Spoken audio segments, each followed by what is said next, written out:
Hello and welcome back to Kuwait.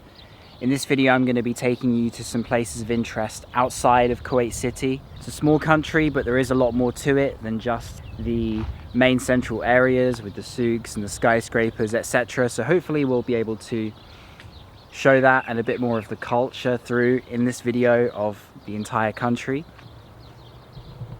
I'm here with Khalid again, who's helping to drive me around to all these different places and show me around too. Without a local, it'll be a little bit difficult to get to some other places outside of Kuwait City.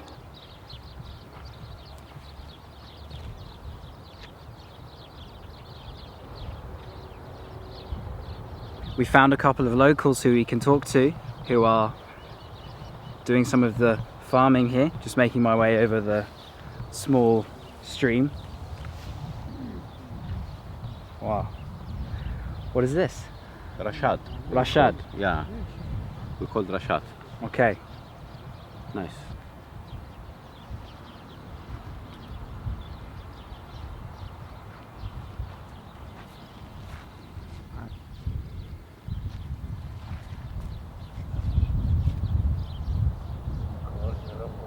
داسو Dasu. داس محش Mahash, we call it. ايوه They're using بعدين خيط يدي cutting, so that's this line. خيط Complete.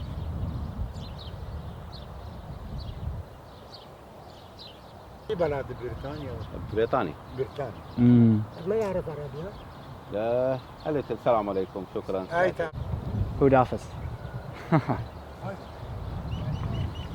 You told Khudafis, he called bye bye. Yeah, yeah. So those guys are Iranians. One of them was half Bangladeshi, working here. Actually in a beautiful environment, birds chirping, greenery. You don't want to be in the busy city. And wintertime, the sun isn't too hot to sit in. You could just chill here for a while. You can think of worse jobs. In the summer, however, no. Much worse, I'm sure. It's a nice one. So this one you'll find in many Kuwaiti Middle Eastern restaurants all over the city, and it'll usually be there as a kind of garnish or side dish to just have while you're eating the rice and the meat and the fish and the rest of it. So, yeah. Tastes exactly the same. Yeah. Fresh.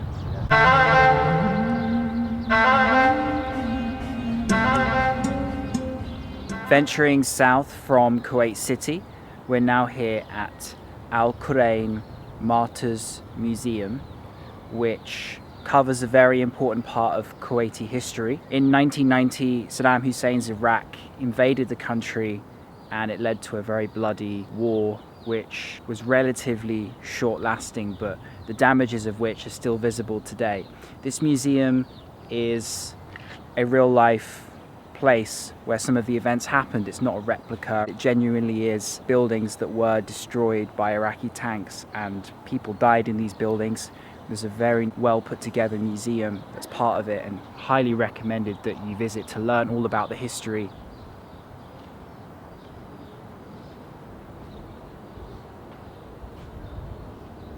So there were many incidents like this across the war, but this one is one of the most notable and the one which has the most evidence. It all started with an Iraqi patrol looking for young Kuwaiti soldiers in the area who could be rebels. The intelligence patrol came and knocked on the door. Little did they know how many men were inside. The Kuwaiti men inside knew that if they were rounded up and taken, they would be executed. So they had no choice but to fight for their lives.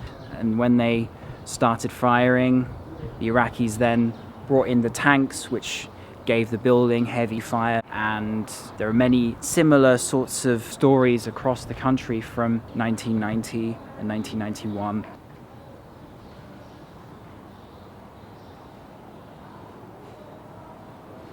Marks from the tanks which fired from outside the building. So overall inside the building, 7 actually survived and 12 of the Kuwaiti men died. 2 of the survivors were hiding up here. You can see a picture of one of them, the attic where Muhammad Yusuf hidden survived. A few of the men covering them, unfortunately, didn't have the same fate.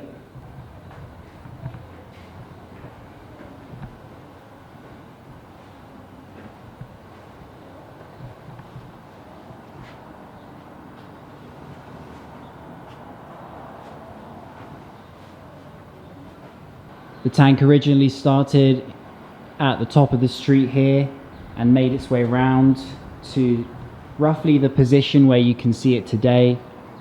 You can see the huge damage that was done, the gaping holes in the building that remain.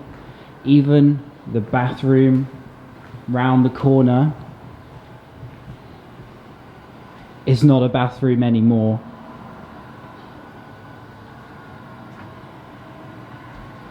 Many soldiers with heavy fire. It would have been absolute hell to try and stand your ground in this building to the far greater numbers of Iraqi soldiers that were just outside. In the museum you'll find marked each point where one of the martyrs was killed. Captain Yusuf Qadir Yusuf Ali, the third martyr, died right at this spot here. On the rooftop, the point where the leader Sayyid Hadi was killed, right by the water tower. You can see the sheer size of the RPG marks. Can you imagine? It doesn't even have to hit you. Anywhere within a few meters of you and you'll lose a leg or an arm or something. The street today, normal and quiet. So how did it all end? 8 of the martyrs were captured after the Iraqis eventually got into the building. Pieces of Iraqi uniform from the soldiers have actually been found here in 2003, believe it or not. One of the captured men, his portrait was put here originally in the 1990s, very shortly after he was taken to Iraq, in the hope that he would survive. He was eventually found to have been killed by 2003. All of the 8 men were taken to Iraq. Connected to the house is the museum. Here is the leader who lost his life on the rooftop. Most interesting fact, one is Sunni, the other Shia, both fighting together to defend Kuwait.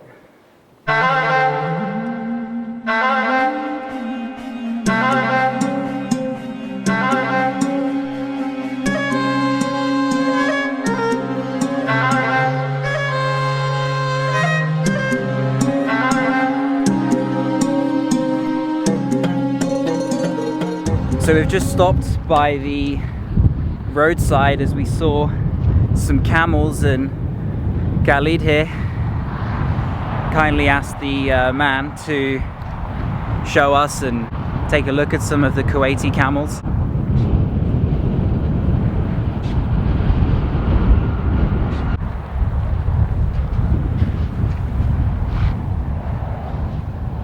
It's a girl or boy? Yeah. No, okay. Girl. Yeah.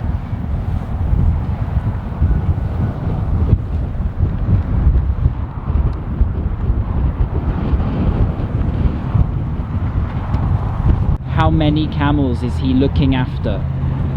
كم راس أنت معتني فيه؟ ها؟ كم راس معتني فيه؟ 10. 10. 10. 10. Yeah. I see. And how many years has كم he سنة been here? اشتغلت معهم؟ هذه 3 سنة. والإبل بشكل عام؟ والله واجد اشتغلت في السعودية واشتغلت والله. يعني كم سنة نقول 20؟ لا 25. يعني أقل من About 20 years. Okay, 20 years, wow.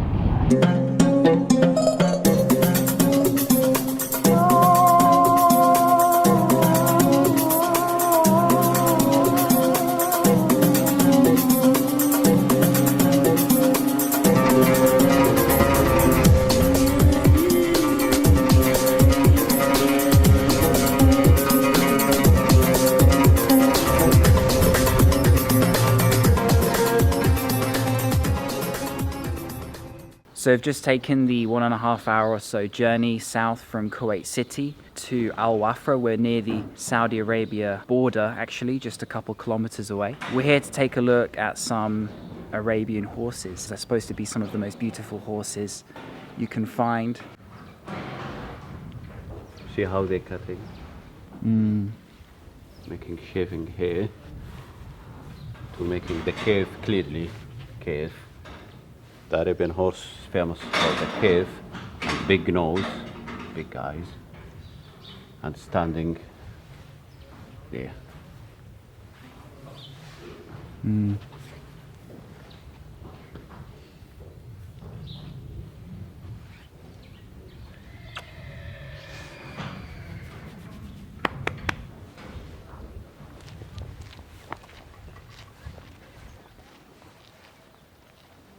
Apparently this particular Arabian horse is worth more than £100,000, has its own passport, pure Arabian blood.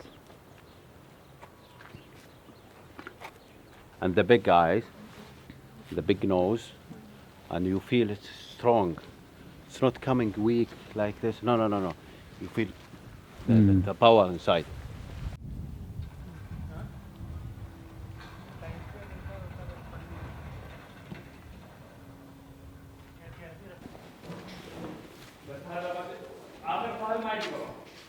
وين؟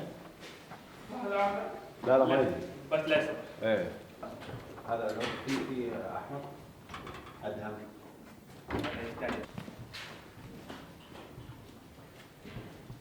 cheese nose eyes and the cave. That's okay. If you're coming directly you see the nose and the eyes. Yeah.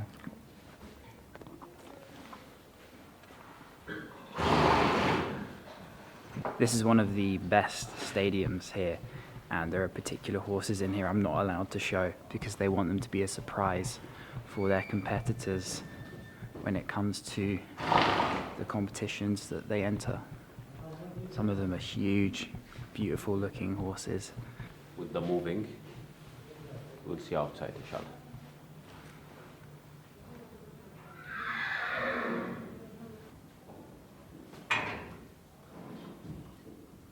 You can see the ears of the Arabian horses are standing like knives, always, when you look at them directly from the front, which is an interesting part of their appearance.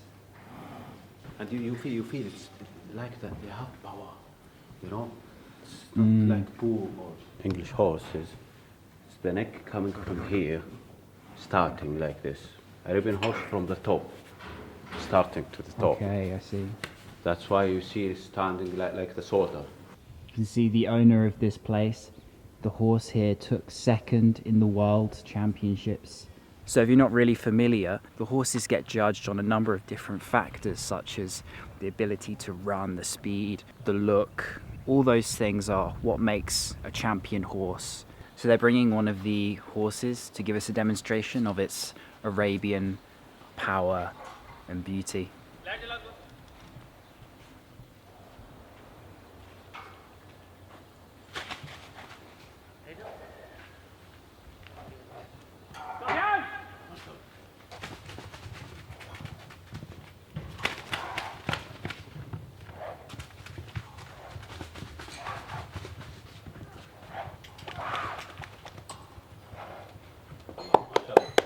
MashaAllah.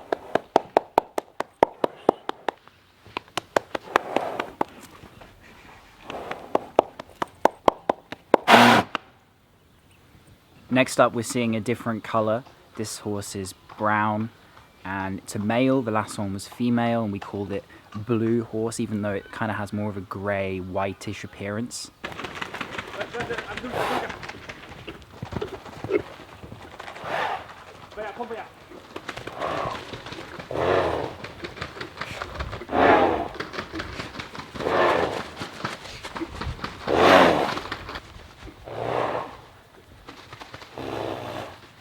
Having left the horse stadium and stables, We're now on the road back north towards Kuwait City, but still far out, just heading north.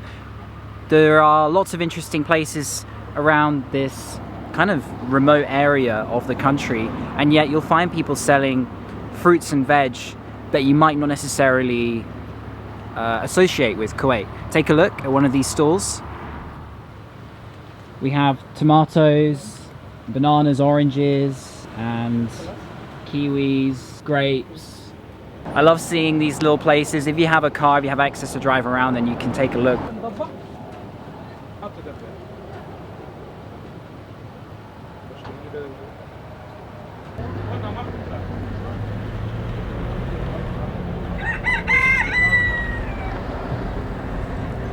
Here we have two starters and the main. One of them is called marguk, and the second one kaput. And then we also have the rice kapsa chicken on one side and the meat hiding underneath the non-saffron infused rice. Already tried both of the starters and they are very warm and hearty, perfect for the winter.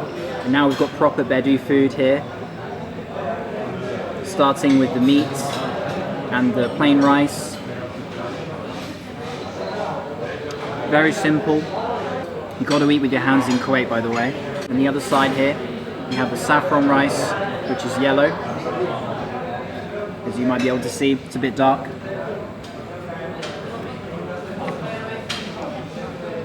A different type of flavor. It's like a caramelized onion. And then of course the chicken, which has simply been boiled alongside the rice and then put into the oven to finish off, I believe. And all coming together to make a very traditional, simple Kuwaiti dish, which is still popular today. Amazing.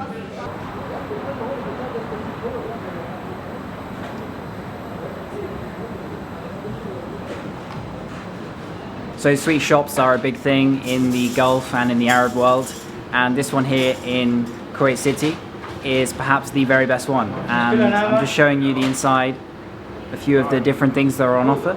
So you have kunafa here, which is originally from the Levant, around Turkey, that sort of region. And then you also have baklava here and a bunch of other things in these big dishes being cut up. And also some other sweets on this side here. Loads. We're going to try a little bit of the kunafa, and it comes in two different types. It comes with cheese, and it also has a cream version too. It's quite late, it's nearly 11, but still locals are pouring in, and it seems to be everyone's favorite place to come and get a taste of something sweet late in the night after their meals. And I'm sure on Fridays and weekends this place is going to be heaving with people. So just left the sweet shop behind me, and of course when we went to pay they said no, it's all paid for. It's really amazing and surprising actually. So a good way to finish off today.